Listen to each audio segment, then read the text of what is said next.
खतरा जितना मेरा है, वो एक एक खून एक भारत को जीवित करेगा। दोस्तों, ये कहानी है पूर्व प्रधानमंत्री इंदिरा गांधी पर हुए हमले की।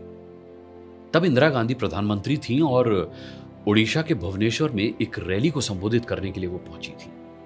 जैसे ही इंदिरा गांधी ने मंच पर बोलना शुरू किया, वैसे ही भीड़ ने पथराव शुरू कर दिया। एक पत्थर इंदिरा की नाक पर आकर लगा और उनकी नाक टूट गई। बेतहाशा खून बह रहा था, मगर इंदिरा गांधी वहां से हटी नहीं, बल्कि उन्होंने अपना भाषण पूरा किया।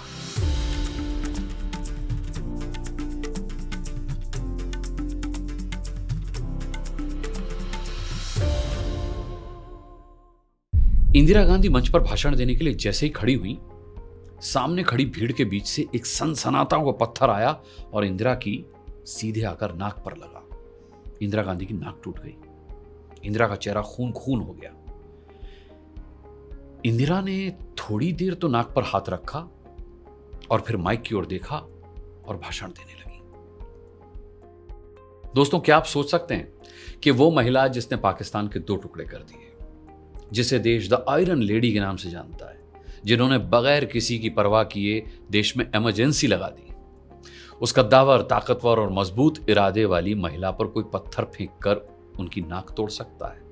वो भी तब जब इंदिरा गांधी उस वक्त की प्रधानमंत्री हो। कौन था वो शख्स जिसने इंदिरा गांधी की नाक तोड़ने की हिमाकत की?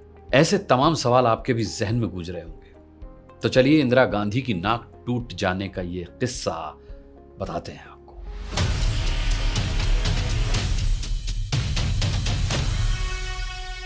ये बात है साल 1967 की। इंदिरा गांधी का तब उतना रुतबा नहीं हुआ करता था जो उन्होंने बाद में बनाया। तो 1967 में उड़ीसा में स्वतंत्र पार्टी का उस वक्त जलवा था। स्वतंत्र पार्टी वो पार्टी थी जिसे 1959 में चक्रवर्ती राजगोपालाचारी ने बनाया था। तब स्वतंत्र पार्टी के नेता कार्यकर्ता पंडित जवाहरलाल नेहरू की समाजवादी नीति का विरोध कर रहे थे। यह फरवरी 1967 के चुनाव की बात है। प्रधानमंत्री इंदिरा गांधी घूम घूमकर देश भर में चुनाव प्रचार कर रही थी। हालांकि उस समय भी देश में ज्यादातर लोगों को भ्रम था कि इंदिरा इतनी कोमल हैं कि देश के प्रधानमंत्री का भार वो उठा नहीं पाएंगी। लेकिन इंदिरा लगातार ऐसी बातों को गलत साबित कर रही थी। 1967 के चुनाव में वो देश के दूर दराज हिस्सों में गई। लाखों लोग खुद ब खुद उनका भाषण सुनने के लिए इकट्ठा हो जाते थे। ऐसे ही एक चुनाव प्रचार के सिलसिले में इंदिरा ओडिशा के भुवनेश्वर में एक रैली को संबोधित करने के लिए मंच पर पहुंची और जैसे ही इंदिरा गांधी ने माइक पर बोलना शुरू किया, सामने से पथराव शुरू हो गया।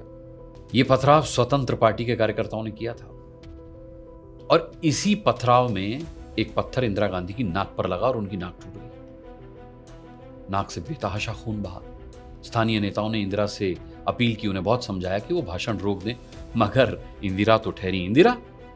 उन्होंने नाक पर हाथ रखा और भाषण देना जारी रखा।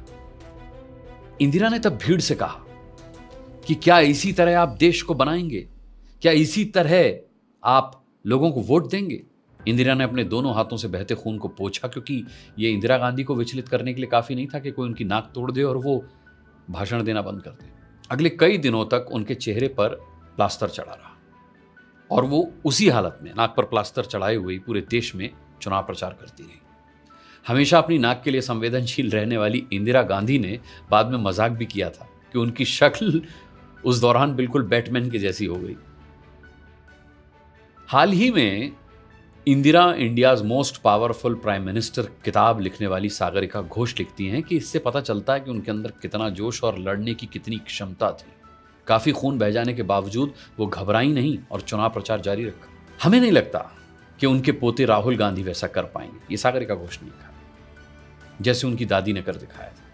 ऐसा नहीं था कि इंदिरा गांधी शुरू से इतनी हिम्मत वाली थी। मैं आपको बताऊं कि जब वो प्रधानमंत्री चुनी गई तो संसद का सामना करते हुए उनके हाथ ऐसे कांपते थे। उस समय मीनू मसानी, नाथ पाई और राम मनोहर लोहिया जैसे दिग्गज इंदिरा गांधी के बोले एक एक शब्द में नुक्स निकालने के लिए हमेशा तैयार रहते थे। सागरिका घोष अपनी किताब में लिखती हैं कि जब वो सूचना और प्रसारण मंत्री के रूप में संसद में किसी प्रश्न का उत्तर देने के लिए खड़ी होती थी तो उनके हाथ बुरी तरह कांप रहे होते थे। लेकिन किसे मालूम था साहब कि वो महिला जो संसद में कांपने लगती थी एक दिन पूरी दुनिया में अपनी धमक दिखाएगी। अब द बिग बेंच पर बैठकर सोचने वाली बात तो यह है कि आत्मविश्वास अगर आपके भीतर हो तो आप गूंगी गुड़िया से आयरन लेडी तक का सफर तय कर सकते हैं। दोस्तों, किस्सा जंक्शन में ऐसे ही मजेदार, अविश्वसनीय लेकिन सच्चे किस्से लेकर मैं समय समय पर आपके बीच आता रहूंगा। कहानियां आप तक पहुंचें उसके लिए चैनल को सब्सक्राइब कीजिए और बेल आइकन को प्रेस कीजिए। इस किस्से के साथ अभी मुझे इजाजत दीजिए। नमस्कार।